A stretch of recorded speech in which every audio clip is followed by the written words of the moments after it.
Today's conversation is with Jared Stein. He's not a father yet, but he's a man who understands discipline, pressure, rebuilding, and what it means to prepare for the future. We talk fitness, retirement, estate planning, and the kind of consistency men need to lead well. Don't move. Keep it locked. You already know. You're listening to the Fit Fatherhood Podcast. And we're having conversations with dope dads covering the 4 pillars of fatherhood. We call it the Fit Fatherhood Formula. Faith, family, finance, and fitness. That's right. These dads are setting the pace in business and fatherhood. This show isn't only about the outside success. We're getting down to who you are. Gentlemen, it's time to get fit. And now, let's get into the show.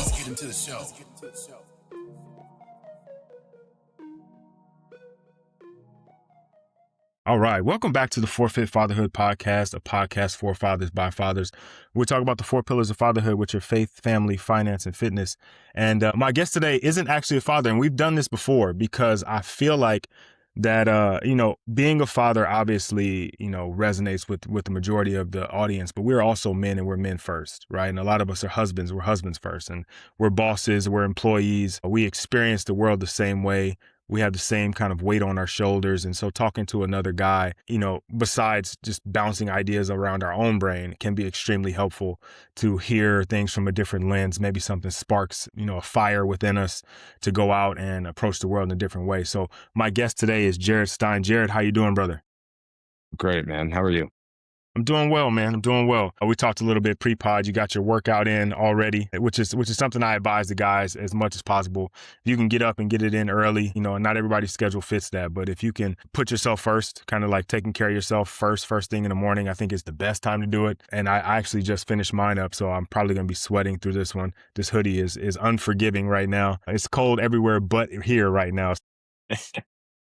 So if you see me take off my hat and wipe my eyebrows, it's because the sweat is pouring into my eyes. I get it. But I'm feeling good and ready to rock and roll with you, brother. So tell the guys a little bit about who Jared Stein is. I am the husband to a beautiful wife. My wife's name's Kate. We reside out in Phoenix, Arizona. Been out here since 2021. Left New York City during kind of all that COVID madness when my businesses were shut down and ruined. I was a former gym owner. We had 5 CrossFit gyms and 1 big box gym in New York City. Best job I ever had until I found the one I have now. Currently, I'm the COO of Strategy Financial Group, and we provide retirement services. Really, we're a family office for people who don't have, 20, 30, $40 million in net wealth. So we've kind of democratized the family office space for people who need help. Awesome. So I kind of went through a similar situation. I wasn't the owner of the gym, but I was a general manager here in California. And we had 5 gyms at the time. And when COVID came, California shut down everything, especially in Southern California. So, we went from me bouncing around from gym to gym on any given day to, all right, we're going to run these Zoom classes. Yep. They were not well attended. It was a very shaky, I don't know what's going to happen. We survived. We lost a couple of gyms in the wake of that. But man, there was turbulent times for gym owners for sure. But it was not easy financially, emotionally, physically. It was just a really tough time to be in that space and watch people kind of decline in their health, both mentally and physically, because of the absence of the gyms. Yeah. Interestingly enough, though, and you kind of said it yourself, is for me, as devastating as that time was, it kind of opened me up to where I am now, right? Like I took that opportunity to refocus. I had been so busy, like managing other people and running gyms and all the things that go with it, as I'm sure you understand. And I just wasn't as intentional as I was about my time. I just wasn't spending enough time with my family. And when the gym shut down, I was home all of a sudden, right? And I'm home all the time. And I realized how much I was missing out on, and which kind of pushed me into this. And this all really actually started because of that time frame, right? It's like, man, I'm missing time with the people who are most important with me. And I'm fulfilled for sure because I'm helping people get healthy and change their lives. And I'm helping athletes become better athletes and championships and all these things. And then I go home and they got inside jokes I don't know about. Yep. It's like, what the heck is going on? Like, I'm doing this for you guys, and you guys are like, why are you here? And so, you know, as devastating as that time was, I like to look at that kind of silver lining of it that positioned me to be where I'm at right now. And it sounded like kind of similarly, you're in a position now where you are grateful for what you're doing despite how you ended up there. 1000%. Dante's Inferno is one of my favorite books. And the lesson we learn from that is the only way out is through. Mhm. And you have to go through a whole lot of pain and suffering to, see the light of day again. And, in the moment, it sucks. But the truth is, you're on the mat, and either you're going to throw in the towel or you're going to answer the bell. And, what choice do you have, right? You have a family, right? You have responsibilities. You're not just going to give up and go away. That's not, in our ethos. And I had to answer the call. I just didn't know if I was going to get sucker punched again, or if I was going to, get my hands up and start throwing some jabs. And when I stopped feeling sorry for myself, I started making moves, and I allowed myself time to wallow a bit, and it was ugly and gross. And I wasn't proud of the person I was during that moment. But once I got it together and, you know, realized, hey, you got to keep going. Just got to reinvent myself. And it wasn't the first time I've had to do it. And I'm hoping I don't have to do it again. But if life comes at you like that, you fight back. Yeah, yeah. Leaning into the fitness aspect of it just a little bit to kind of bring that point home a little more is like if you've been to the gym, right? Guys that are listening, obviously you have, I have, but like guys who've been to the gym know that there's some struggle and there's some pain in Hmm. that, right? But through that struggle comes strength, right? Like that last set that you gutted out, that you like you said, you're on the mat, you can either stay down or you can get up. Going to the gym on a daily basis, doing something hard, struggling and overcoming, ultimately providing more strength is like you kind of prepping that muscle for when life hits you with it, right? When it's not a barbell, when it's not a dumbbell, when it's actual life things, you've built up a muscle of struggling produces strength. So I'm going to go through it, right? I'm not going to quit. I'm going to continue pushing.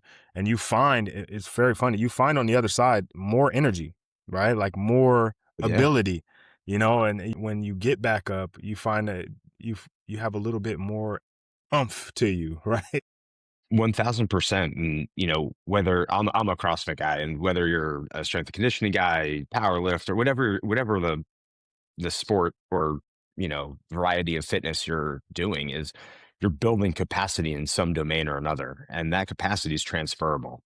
And we talked about getting up and getting after it early. I wake up at 4:30 every day to make sure that the hardest part of my day is done before I, get home, before I be a husband, before I be a boss at work, before I can help and serve, the families in our communities. I want to make sure that my capacity is at an all-time high, and, those skills are sharpened, and that, like, the hardest part of my day is done.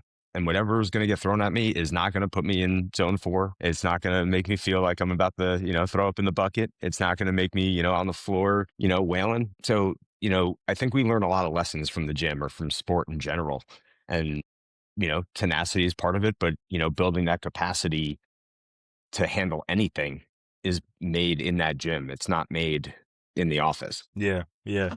It's interesting that we, when things like that happen, when we get kind of caught off guard by something or life, like I said, life happens, we don't immediately connect to the experiences that we've had that can like propel us forward, right? Like you said, I did something similar, right? When it first happened, I felt sorry for myself. Like, oh, man, because the reality is we didn't know when it was going to be different, right? And I was just like, man, I built this career, and now I've got to try to coach people online, which I had done a little bit, but it's not the It's not same. the same. It's Yeah. not the same. Like getting in the trenches and giving a solid spot, giving some real encouragement, being in the fray is very different than, let me check your workout log and send you a voice memo about the lift that you missed or didn't you know what I mean? Like Right. there Right. It's there true. there's some cool parts to it where, you'll get a client video back and they're like, oh man, look at what I did and all that. But it ain't the same, man. It's not the same. And so I had to learn, and I've had life experiences that should have prepared me for this, right? But I had to learn that, like, hey man, this is a pivot point, right? This is like, okay, it kind of knocked you off your block, but now let's get back into it. And again, building that muscle of doing that every day. You know what I mean? 1000%. Discipline isn't something that you learn over, a day or a week. It's a skill that you develop over the course of your life. You can't teach somebody discipline. They have to do it. When, the gym teaches you that too, right? It's like, okay, like this is like you walk in, like it's going to hurt. It's going to suck. And I'm going to do it anyways because I'm going to be Yeah. better for it. Yeah, absolutely. Absolutely. I know the show is starting to get rolling, but I had to drop in and let you know that this episode is brought to you by Baseline Performance. Baseline Performance was built for fathers who train with purpose, not for hype, not for complicated stacks, and not for guys who are chasing every trend. Just clean, effective supplements that help you show up ready for your workout, ready for work, and ready for your family. Because when your baseline is off, everything feels harder. But when your baseline is right, everything starts to move better. That's what Baseline Performance is about. Simple support for dads who want to train hard, recover well, and stay consistent. If you're ready to get back to your baseline, check out Baseline Performance. The link is down in the show notes. All right, now back to the episode. So let's kind of go back to what you're doing now as a career. It is kind of like estate planning. Is it what, like, can you kind of lay that out what it is? Like if I were to come in and I'm coming to see Jared Stein, what would I be coming to see Mr. Stein for? Yeah. So you wouldn't be coming to see me, right? I'm not a Okay. financial advisor. Yeah. I'm not a CFP. Our Okay. firm is, though. And so what our Gotcha. firm does is we attack a retirement in, 5 pillars. So estate planning is one of them. And it's usually the first thing we get people to come in and see us for, because especially when you're in California, probate laws in different states are really ugly. And the worst moment of someone's life, right, your spouse or your family, is when you pass and now all your stuff has to go through probate, which is a really ugly process that takes between 8 and 12 months. So when we build an estate plan, we make sure that that worst day is kind of consolidated to that day and that you feel safe and comfortable and protected so that your loved ones can move on and live their life with the assets you've provided them. The second part is healthcare. So a lot of our clients are retirees. Medicare is a big thing and it's really sticky to navigate. So you need some expertise and not just signing up for Medicare, but like when do you turn it on and what supplemental packages do you need? So we help with that. And then we also help with retirement income, retirement investments, and then your tax strategies around that. And so normally you have one guy who does each of those things. Like if you were to go to like your Charles Schwab down the street, they'll just handle your investment portfolio. And you have to go to your CPA to get your taxes. And then you have to go to some lawyer to do your estate plan. We do it all in house. And that's what a family office typically does. But usually to get access to a family office, you need 10 to $50 million. So we Wow. do that for people who have, anywhere from like 2,000 in a checking account to, 10 to $15 million. Okay. Well, that seems like something that everybody needs, right? Like I know a lot of Everybody needs guys. it. Yep. Yeah, I know that a lot of guys that I talk to, we talk about legacy or we talk about, you know, um, generational wealth or like, providing for our families beyond the life that we're living currently. When we go, we want our children to be taken care of. We want our grandchildren to be taken care of. But a lot of that, because as you just mentioned, there's so many different pieces of it. It seems heavy. It feels heavy, and It guys is. kind of shy away from it, or we just do one thing, right? Like, oh, I got a life insurance policy through work. That's it, right? And we just hope that that's the best, or we think, hey, that's better than what my parents did. Like typically our parents left us debt, and so we just want to be a step ahead. But It's it not bad. Yeah. sounds like there's a lot of pieces to the puzzle there. There are, and they don't have to be complicated or scary. And when you go to, a firm like ours, we break it apart in really digestible chunks. Everyone at our firm is evangelical about what we do because we all have a personal story of why we're in this line of work. And, mine is I looked at my, grandmother and my grandfather since passed, but they were small business owners in New Jersey. They had a great little diner that was like a staple of the community. They worked really hard for 50, 60 years. They retired, sold their house, and in one day, boom, market popped in 2000. They were left with nothing. And, they were small business owners. They weren't very well educated, formally. So they didn't, have the right advice around their investments. They didn't really understand how Social Security worked. They didn't understand Medicare as well as, an expert would. And I'm blessed enough that my parents are able to help with my grandmother, but I don't want that for anyone's grandmother. And, Mm-hmm. I want to help as many families as possible. And our goal at the firm is not a dollar denominated goal. So, some firms want like $1 billion in asset management. We don't look at it like that. We look at it, how many households, how many families can we serve in a year? Okay. What is like? I mean, when people typically come to your firm, what are like the, I don't know, what's like the first step, or what are the things that they're typically struggling with? Or most people kind of finding you and they're like at ground zero and you have to kind of build things up for them? Yeah, so we get a mix. We get a mix of people who either don't have an estate plan or don't know what one is. And so that's usually the logical first step, is that we get your assets, put them into an estate plan, and make sure that whatever you have currently is like safe, protected, just in case like some tragedy should strike. The second thing is we look at how you want to live your lifestyle in retirement. So if you want to, live at $10,000 a month, $20,000 a month, $30,000 a month, or $5,000 a month, we build strategies around getting that income together and putting them in viable products so that you're, tax protected, that you're financially safe, that the money's not at complete risk. So there's two types of, buckets of money we operate in. One is risk money, which is putting it in the stock market, right? The stock market crash, that goes to zero. So it is a risk. Now, it's not a crazy risk. It's not like we're investing in the Venezuelan stock market. That money is at risk. And then the other part, we do 50-50, so 50 in risk and then 50 in safe money. And we use products like fixed index annuities that have a base of zero. So your principal is always protected. You get a 10 to 12 to something, point lock on the S&P 500, and that locks into the principal. And then in a couple of years, you get to pull income from that. And it's like building your own pension. And a lot of our clients find that really interesting because not a lot of people have pensions or like a guaranteed source of recurring income. And so that's really attractive to a lot of people who like spent their whole life working and are accustomed to a certain, income a month style. So we do a lot of that. And then there are people who come to us with just their portfolio. They say, hey, we have $200,000 in an IRA. We don't know what to do with it. We want to make sure that this is, in a safe strategy so that, when we want to pull from it in 10 years, that there's money in there that we can give our grandchildren or leave a legacy to a charity, or there's a whole bunch of different use cases. But usually those are the three types of people who walk in. And then there's always the fourth, who's like an existing client who's like, hey, you guys have done really well for me. Let's make sure that this is tax advantaged. So, there's not a huge bill at the end of the year. And how can we get the most out of Okay. Okay.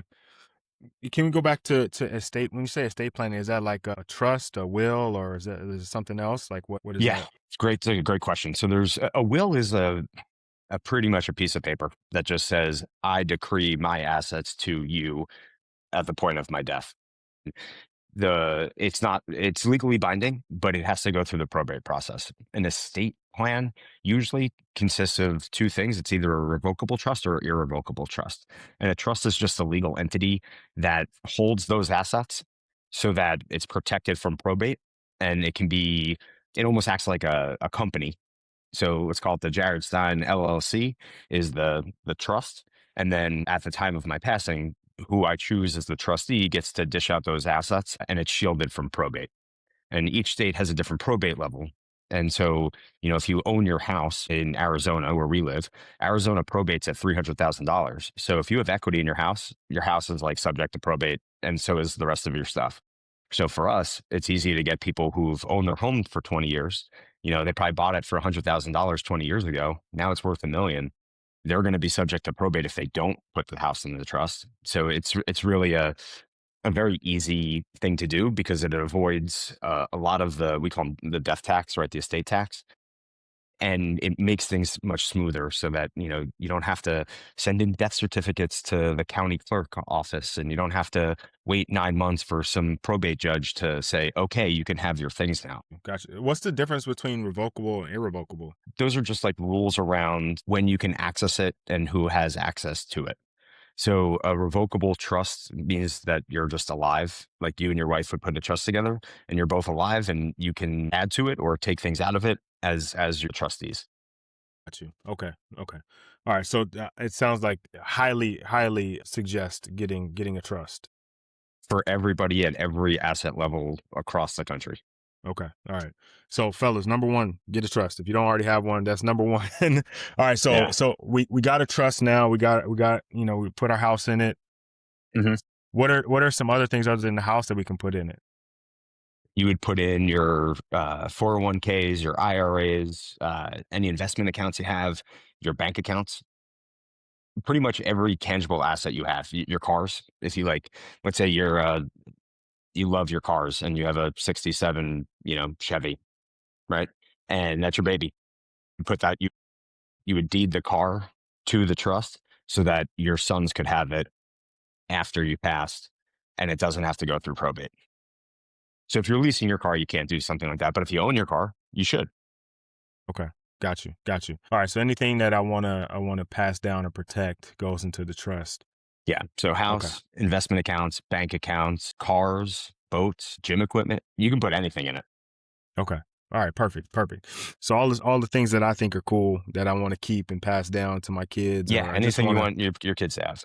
Perfect. Perfect. Perfect. Okay. All right. So get the trust. Now I got the trust, and then we start talking about, and this is something I'm actually, my wife and I'll be 43 in 2 weeks. She'll be 43 in like a month, and then we're at an age now where start talking about retirement. Right. My oldest daughter is 13, so she'll be in high school next year. My youngest is 11. We got to start planning for college, and then we're like, okay, college and retirement. We're starting to work on both at the same. I mean, we've been working on retirement for a while, right? Like putting money away and all that kind of stuff. But like now that college thing is going to start competing with the retirement thing. So do you guys also work with like that kind of planning? I mean, obviously you work with retirement planning, but is there something that maybe everyone should be looking at when we're talking about retirement planning versus, also trying to plan for these other things? Should we be clearing up debt first? Like what do you suggest in your professional opinion, I guess? Yeah. So again, just for everyone listening, I am not a financial advisor or a planner. And this You is got to not a call the financial guys. advice. Yeah, I Yeah, got you. yeah, Yeah. yeah. So Protect yourself. this is just one man's opinion, but definitely come to the firm and talk to the guys because everyone's situation is different. But there's a couple of different ways to slice that apple. One is good debt versus bad debt. Bad debt would be like credit cards and stuff like that pile up that have really high interest rates. Good debt would be your house, right? Hopefully, you have a fixed rate mortgage and you're building equity in the house with every payment. The second part would be planning for retirement and college. There's two different vehicles. One, you have IRAs and Roth IRAs. If you can, you want to put it in a Roth IRA so that it's what we call qualified money. So when you go to pull it, it's tax free. It's already been taxed. You can have it for free income. The second, and you want to max those out every year. And I've been doing that since I'm 18. Someone pulled me aside when I was a freshman in college and gave me a chance at an internship and was like, this is the one thing you got to do. And I've been maxing it out since I'm 18. So the 20, almost 20 years, right? Or no, sorry, longer, 22 years. Then there's college stuff, which is, a 529 account, right? There's tax advantages to putting money into a 529 and being able to pull that for your child's education. And if you're a father of young kids, the sooner you open that up and start loading it in. We've known that college has gotten exponentially more expensive in the last 20 to 30 years. Keep loading that in there, try to get as much as you can in, because if you don't use it, you get to pull that out and you can have that cash. It's not gone forever. And so what I would say to someone, who's 43, who's got, kids on the verge of college and still looking at retirement, you need a full family plan. So you and your wife would come in, you would say, okay, we make this amount a year. This is our monthly expenditure. We can expect this much in taxes. And we know in 5 years, we have these payments of 20 to 30,000 to 40,000 for college. And so then you start building from the ground up. Okay. Okay. And then I know you just mentioned when so you started early. If you have a kid, you want to start early, but I know some guys that maybe weren't, as lucky or as blessed as you to find out early. Is there a such thing as too late? And I kind of know the answer to this, but I just want to make sure to hear it from somebody other No, than me. no, start now. If you haven't started, start now. I've been what I'd call a very cautious spender or saver, depending on which side of the coin.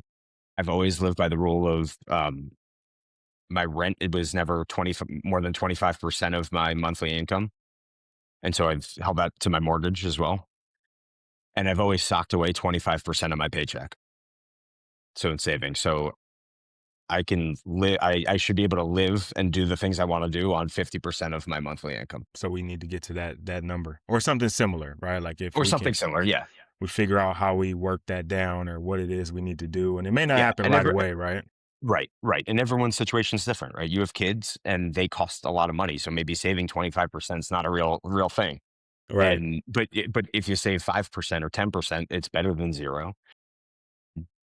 And every dollar you save now has an opportunity to grow 8 to 10% per year while it's in the market. So better late than never. Okay. Okay.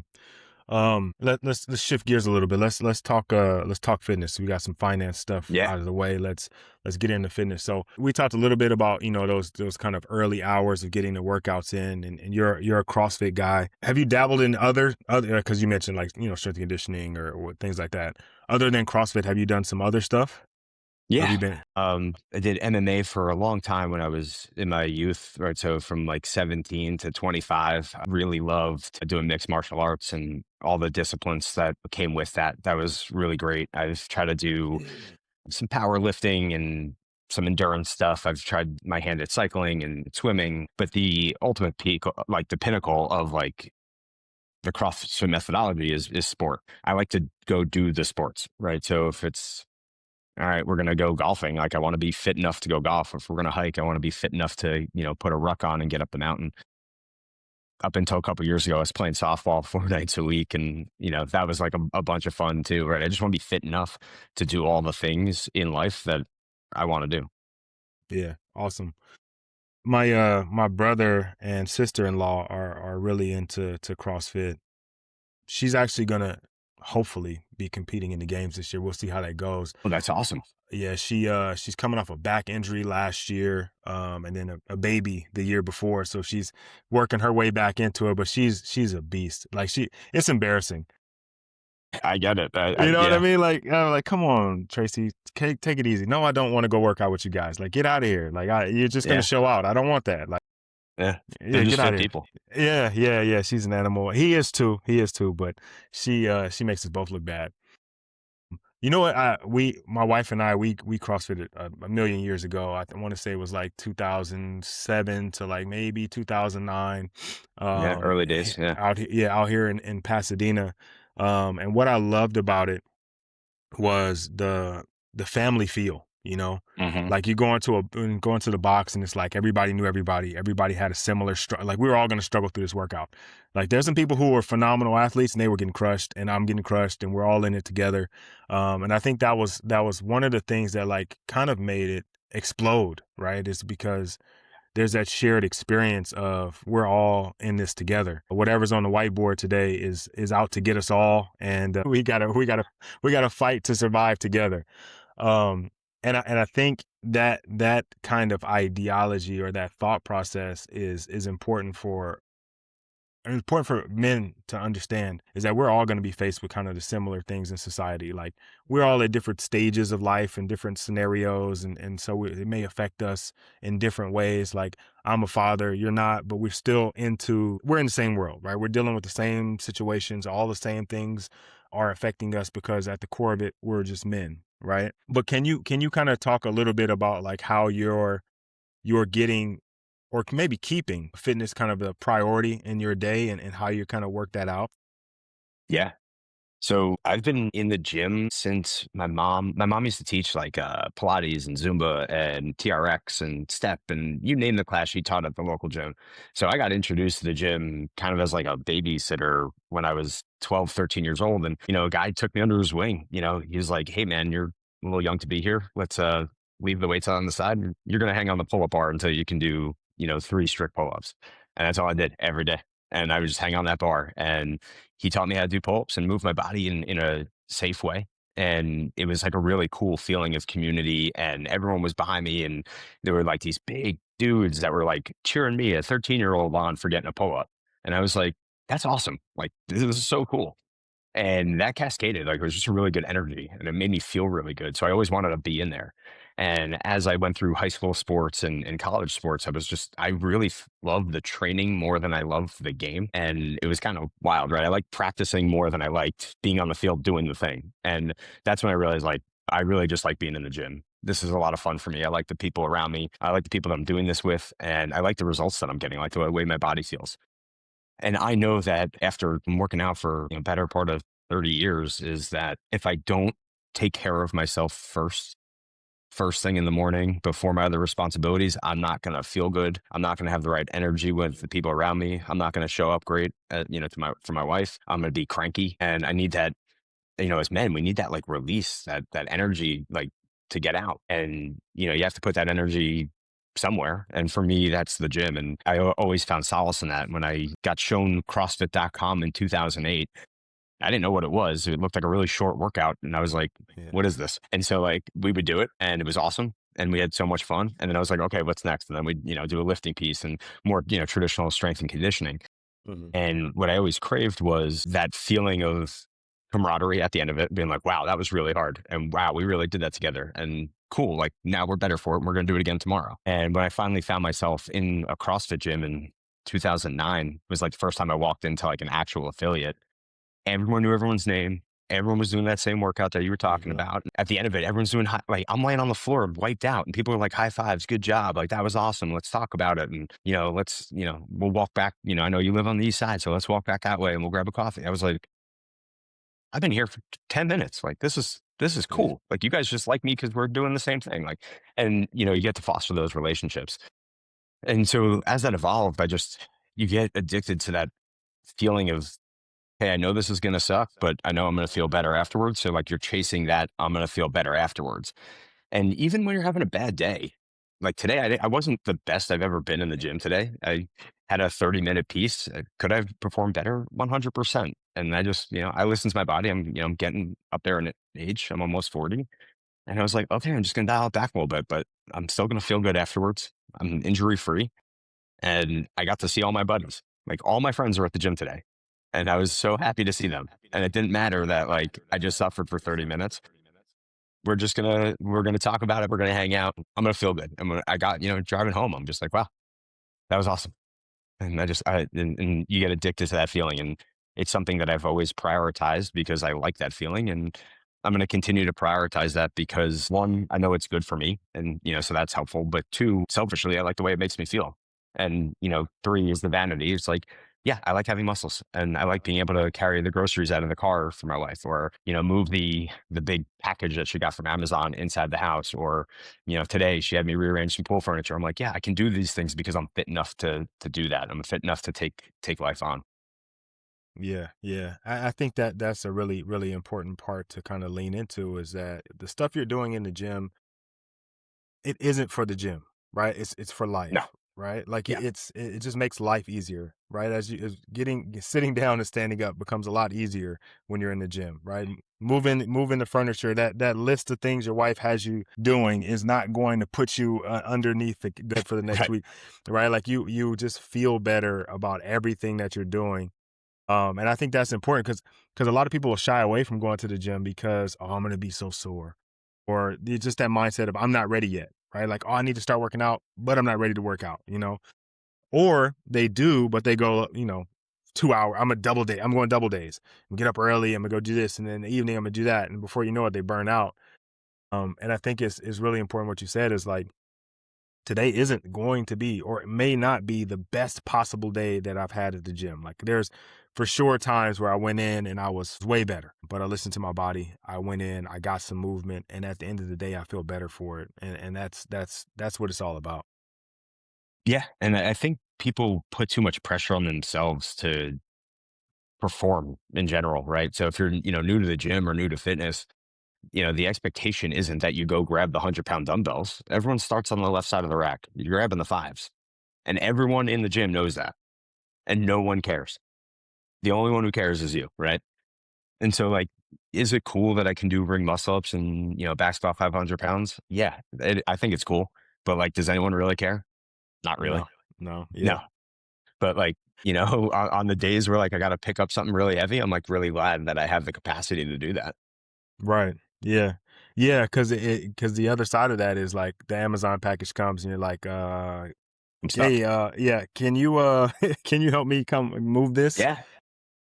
Yeah, and and and the resilience to injury, right? Because you mentioned I'm about to be 43, you're about to be 40, we're getting older. And that working out, some of the stuff that like I've got a buddy who his back goes out, like just yeah, man, I was putting on my shoe today and now I'm in the bed for the rest of the week. I'm like, yo, what happened to you? Like you know what I mean? Like we played ball or he played ball in high school. We didn't play together, but he played ball in high school. And I mean, you didn't have that many collisions in high school where you should be like, you can't move. You know No, what I mean? as we get old, as we pass 30, right, muscle deteriorates and atrophies at like some crazy percentage point per year. And then, same thing with investments, right? It compounds. And so it just compounds in a negative way in this sense where, if you don't use it, you lose it. And I didn't realize that was true. In my 20s, I was just like, oh, I'm just going to be fit and, I can just maintain this and all that. And the reality was, no, I got to work even harder in my 30s to maintain it so that when I hit my 50s, I'm still fit. And when I'm 60s, it's not a problem. When I'm, God bless my, my grandfather lived till he was 92. He needed a wheelchair. I'm praying I don't. Yeah. Yeah. Yeah, and I think some of that comes with, like you said, listening to your body and finding out, what is the method that you're going to use because it's not going to be the same, right? Like some guys listening to this are not CrossFit is probably not best for them, right? Like it definitely has all of the benefits, Yeah. but like Right. high intensity, varied functional, like that may not work for everyone, right? Because variety, if you haven't been doing anything forever, and then all of a sudden you get a chipper thrown at You you, jump in it and might it's going to crush you. hurt. Yeah. Yeah. Yeah. So it might not be your way to get it done, but there is a way out there, right? And it may Oh, be yeah. you There's a just thousand ways. yeah, And it doesn't have to cost nothing, right? You could go for a walk and get 10,000 steps and then, do a bunch of air squats and push-ups and you're going to be fitter than 90% of the people out there. right, right, And, if you were to ask me 10 years ago, I was an ideologue about it, right? I was evangelical about CrossFit. If you weren't doing CrossFit, you were nuts. And as I've gotten older and more mature, I'm just like, yeah, who actually cares? Because what is CrossFit, right? It's varied functional movements over, different time domains and capacities. And you can do that without being in a CrossFit gym, without a barbell, without a dumbbell. You can move your body just fine and get pretty jacked and stay pretty healthy. And you don't have to spend any money doing it. yeah, yeah. And that again, important, fellas. I hope you're hearing this, right? Because I know a lot of guys I talk to are like, I just don't have time, or I don't have the space, I don't have the equipment. You don't need much. You really No, don't, right? Like if you just show I'll up. give you a perfect example. My best friend, my oldest friend, I've known him since we were in preschool together. And he's a high powered exec at the NBA. I mean, youngest executive at the NBA ever. And he's got 2 kids. He's got a very demanding job. And, he sends me a text like, I don't have time to work out. I'm like, wake up 20 minutes earlier, do 200 air squats. There's your workout. And, he's been doing it. He, didn't, God bless him, right? 20 minutes a day. That's all I asked of him. I was like 20 minutes a day, 3 days a week. Is push-ups, air squats. You can do it in your bedroom before the kids wake up. Pop in the shower. Your wife won't even know what happened. Yeah. And that it doesn't sound like much, but when you compare it to nothing, it's a whole lot. And like you Yeah. mentioned, just like finances is compounding, right? Like Hmm. every day. You may not notice it the first day, you may not notice it the first week, but like as the time goes on, like, oh man, 20 minutes ain't so bad, right? Or this set of 20 push-ups is, oh man, let me do 25. Now let me do 30. And before you know it, like your body is starting to make these adaptations and you're like, 20 minutes, let me get 30 minutes. Like Right. it starts to get infectious and you start Right. really wanting to do it. And we'd be remiss if we didn't talk about the other dials and switches, right? For me, the pyramid starts at nutrition, and then for me, it's sleep, and then it's my fitness. Because if my nutrition's not great, it doesn't matter what the other two do. And if nutrition's good and my sleep shit, I'm not going to be any good in the gym either. So I've made it a point that I got to eat clean most of the time. I'm not perfect. I'm not a saint, but I try hard. I make sure I get 8 hours no matter what, period. As I've gotten older, I realize it's way more important. And then I get my fitness in. And I've built my schedule around those things so that I can show up properly for my wife, for my boss, for the families we serve, and for my friends. Those are just, some of those dials and switches you can toggle really easy that don't cost any extra money. Yeah, yeah. Like sleep is the number one PED out there.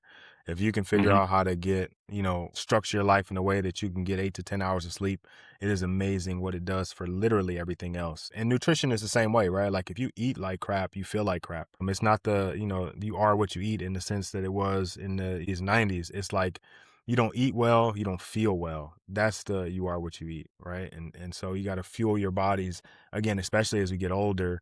You have to fuel yourself with the right stuff so that you can operate at an optimal level, right? And again, that's not going to be elite athlete level unless you're an No, it elite doesn't have to be. athlete, but it's Yeah. your level, you know? Mhm. No, totally agree. So I got a couple of questions I do have for you, and you can answer these or maybe answer these both, right? Fitness and finance. What do you think is the most overrated advice online in either fitness or finance? The most overrated fitness advice is that you gotta kill yourself to look good. You don't. I mean, for me, CrossFit's been the amalgamation of skills over the last 20 years. And so for me, I have an expectation of myself that I have a baseline level of capacity. I have a baseline level of skills. So for me, my baseline may be a little higher. And I know that I don't need to, I'm not trying to go to the CrossFit games. I don't need to go do 4 hours of work. I know I need, 60 to 90 minutes to keep my baseline where it is. And I think, there's a lot of stuff out there that you need to be in the gym 2, 3, 4 hours a day, training, killing yourself and taking all these different, whether it's a peptide, whether it's a supplement, whether it's, some magic pill. There's no pill. There's no magic switch, right? It's really just hard work. And if you do it for an hour, you're going to be fine. You do it for 20 minutes and you're going from 0 to 20, you're going to be unrecognizable in 8 weeks. And then you add the 30 minutes and, 40 or whatever. And so I think that was one of the biggest like wake up calls was like, you don't need to do all this volume and all these things and take all these, peptides and supplements and start with the nutrition, sleep, and just, 20 minutes, 30 minutes of movement. See how far that takes you. And then if you want to talk about like next level stuff, like you can unlock that door then. But you're not going to take like a peptide and a protein powder and be jacked and fit, in a week. It's just not realistic. And then on the finance side, there's a lot, man. Crypto, I think, is the biggest, biggest nonsense ever. And that may be a hot take because of, where Bitcoin's been. But if you looked at the historical perspective of macroeconomics over the course of the last 500 years, this looks a lot like tulip mania in Amsterdam in the 1700s, where people were buying tulip bulbs and they were trading at some crazy price, back when the Dutch ran the seas. And then it all went away. It was like the emperor had no clothes. And the Yeah. reality is Bitcoin doesn't buy you anything. You always have to trade it into a currency. So if I went to go buy Bitcoin, I have to trade my US dollars. I have Bitcoin, whatever that is. And then if I want to go buy something with that Bitcoin, I have to turn it into dollars and go make the purchase. Mm. So Okay. I don't think there's actually any real value there. I think this was a really good attempt of democratizing currency as opposed to a fiat currency, which we have in the dollar or the euro or the yen. Mhm. But one day the carousel is going to stop. Okay. All right. The crypto bro is gonna be at you on this one, man. And look, there's a lot of guys. Look, there's a lot of guys. My cousin's one of them. Made a ton of money in crypto. And I'm like, awesome, dude. I'm glad you didn't lose your shirt. Like, I'm happy for him. And I'm Mhm. like, but don't tell me this is like a sound and safe asset. It's not. There's no physical thing it makes, right? Warren Buffett, who's probably the best investor ever, right? He had an Right. ethos. He's like, I don't invest in things I don't understand. And so there may be people who understand Bitcoin like really well. Let them go do that. Let them trade in that. But, Warren Buffett invested in like Coca-Cola because he understood what Coca-Cola was. He understood what a ball bearing was. So he invested in ball bearings. So, I think that would be the antithesis of investing in something I would say only invest in things you understand. All right. That's good. That's good, right? And I like the analogy to the tulip mania, and then also that you're right. Right now, I can't do anything. I can acquire Bitcoin, but I can't do anything until Bitcoin becomes something else, right? Like it has to Right. You have have to, to you have turn to, it into you have to liquidate it. right, and then the that's always going to be affected by the value of the fiat currency, right? And so that part of it does make it kind of tricky, right? It makes it So really tricky. Oh, so okay, all right, cool, cool, cool. You kind of alluded to it already in fitness, right? You talked about like just taking that 20 minutes, but what is like one boring move, like something simple easy, we would say it's boring thing that we can do. And if you want to stick with the 20 minutes in fitness, then we'll take that as and we'll leave that as it is. But then in finance or if, in family planning or protection, what is that boring thing that I can do to just like it's the biggest bang for my buck? Yeah, the basics are always boring, right? Yeah, I believe in if you practice perfectly, you make improvements. And so whether we're talking about the gym where like you got to get your squats, your deadlifts, your pull-ups, your push-ups dialed in, those are the basics. They're boring. Well, not for me, but like I enjoy those movements, but a lot of people find them boring. If I said, hey, go do 30 pull-ups, they may get bored and it may not take long and they're still going to get bored, but there's no better bang for your buck, right? You're going to do 100 air squats. You're going to get bored. It's doing the same repetitive movement over and over again. You're going to get bored, but the basics, they're the most effective. And the same thing goes for finance. And when you're investing in things that are exciting and new and hot and, all like the NFTs, remember when NFTs were big, people were dumping them. No one knew what an NFT was. It was hot and exciting and people like lost their shirt buying Mhm. an image of some thing and it didn't materialize to anything. I would say, same things apply. Things really, the S&P, if you were an investor in the S&P in 1988 when the market crashed, we'll pick a low point on Black Monday, and you started your investment account that day and you wrote it all the way through into now to today, right? You would have had a couple bad days, right? You would have had the pop in 2000, you would have had 2008, which was pretty ugly, 2008, 2009. Mhm. But then the market rebounded and started, climbing again. And so if you stay the course with the boring stuff, like the S&P is real, like diversified, boring. It's not exciting, but you get to track it every day. You can learn the companies that are in it. You get exposure to a whole bunch of different industries. The basics, that's where I go. Okay. Okay. Yeah, I think that's like we were always told keep it simple, stupid. Like just some of It's that true. stuff is very exciting, and then NFTs was one of them, right? The world was going into a virtual space, and we needed to buy digital real estate and build houses on it, and Right. all the And things, right? what did it amount to? Right. And that's not to say that there are other ways to make a lot of money in finance, right? We could spend hours talking about option strategies, but that's really risky stuff. And the risk reward profile is wild on that kind of stuff. And if you don't know that, you know, particular stock and those option strategies like straddles and bear hugs and long calls and, way out of the money options, like you're going to get your shirt taken from you and fast because there's guys out there that are experts that spend all day doing this stuff. And we talked about 2008 for a second, that credit default swap mess, right? That took down Lehman Brothers and Bear Stearns,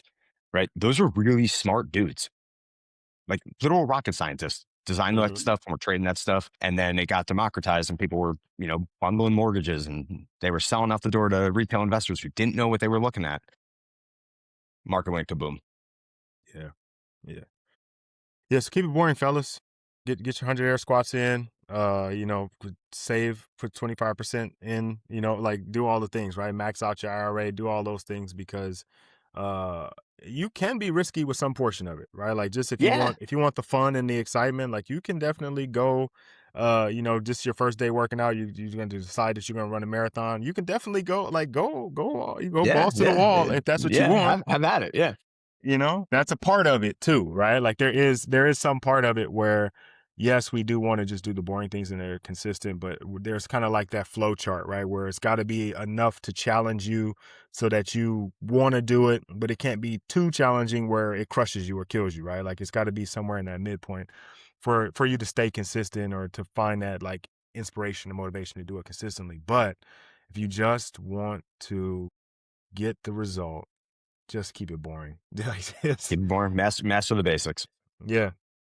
Set it and forget it, like they used to say at the Ron Popeil, right? Just Yeah. drop it That's in right. there and just and walk away. Do you find that there's anything that like just kind of talking to guys either, on social media in your inner circles, people with work, is there something that like is a general thing that guys, you find that guys are struggling with? Like one thing everyone should try to avoid. I mean, that's hard, right? Because there's a bunch of people.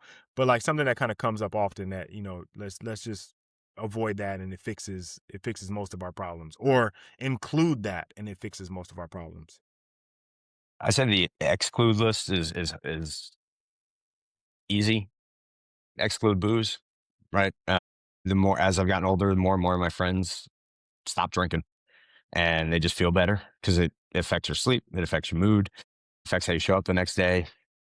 That would, the inverse of that is you get better sleep, and when you dial in your sleep, you're going to show up better and be better every day. Look, I'm not sober. I mean, I am now, but I enjoy a whiskey. Like it's one of my passions, but I don't go crazy. I try to limit my booze from Friday night to Saturday night. And then, I try to be a good boy in between. That's not to say like, if there's a special occasion, I'll have a cocktail, but everything in moderation. But the more I hear, either online or, in my friend group here or at the gym, less and less people drink. And I think they're better for it. Okay. Yeah, I'd agree. I'd agree. When you're in your 20s, your days and life kind of revolves around going out and They drinking do. and hanging out. And then as you get older, you get further away from that, right? You come around Yeah. to it every once in a while, the Yeah. holidays or like, but your Yeah. your your orbit gets further and further away from, or That's right. should I should say should probably get further and further away from that, right? Like when you're young, it's in your atmosphere, it's everywhere. It could be a Yeah. Tuesday And it's night. harder to say no when you're young. Yeah, yeah, yeah. Yeah, I agree. I agree, and it does affect so many different things that physically, emotionally, situationally, right? So, okay, all right, cool. Hey, look, before we go, man, like I said before, and I said this to you before we started the podcast, I appreciate you coming on. If guys are wanting to share their appreciation, they want to reach out to you, they want to say thanks for doing the episode, high five, that kind of stuff. Where should they reach out? I'm on Instagram at Jared_S_Stein. And if they need any help with their finance stuff, J Stein at Strategy Financial Group, I will set them up with free, all of our appointments are free. We don't charge people for, the advice. So, shoot me a note and I'll pair you with the right advisor, based on your situation, and we'll get you on a plan. Okay, and that's they could do that virtually, or do they have to Yeah. be there? Okay, Nope. perfect. You can do virtually. Perfect, perfect. Yeah, fellas, listen, if you don't already have your affairs in order, I highly suggest that you reach out and start at least looking at what that can look like for you. I think, when you have someone working with you, multiple people working with you, it can take some of the stress and some of the scariness away from it. And then you can kind of, move on with your life and lean into the things that, are right there in front of you that are maybe a little bit more important because you have, I don't want to say more important, but because you have the future taken care of, That's right. you can remove some of that Peace of worry. mind. Yeah, Yeah. yeah, yeah. All right, Jared, before we go, do you have anything like last words? Stay consistent, guys. Life gets hard, but just one foot in front of another every day. Just try to get a little bit better. That's it. That's it. If it's like I tell guys, when we're working, it's not going to be visible every day, right? It's like a tree, though, right? If it's not growing, it's dying. And so, if we're taking a step forward or we're taking a step in the right direction, it doesn't have to be leaps and bounds. It may not even be noticeable, but we're moving forward, and we're moving forward with intent, and that's what's important. All right, Jared, I appreciate you joining us, and I look forward to talking to you soon, brother. Thank you, sir. Appreciate you. All right, my man. Have a great day. You as well.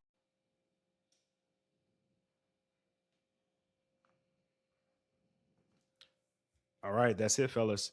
Listen, if this episode gave you something to think about, send it to another father or another man who needs to hear it. Make sure you subscribe so you don't miss the next episode. And if you haven't started getting your fitness and your finances in order yet, let this be a sign to start now. I'll catch you on the next one. Oh, wait, before you go. Now, I know I mentioned this earlier, but one more time, because I know you forgot because you were locked in on the episode. But this episode was brought to you by Baseline Performance for fathers who want to get back to their baseline and perform with purpose every day. The link is in the show notes. All right, see you next time.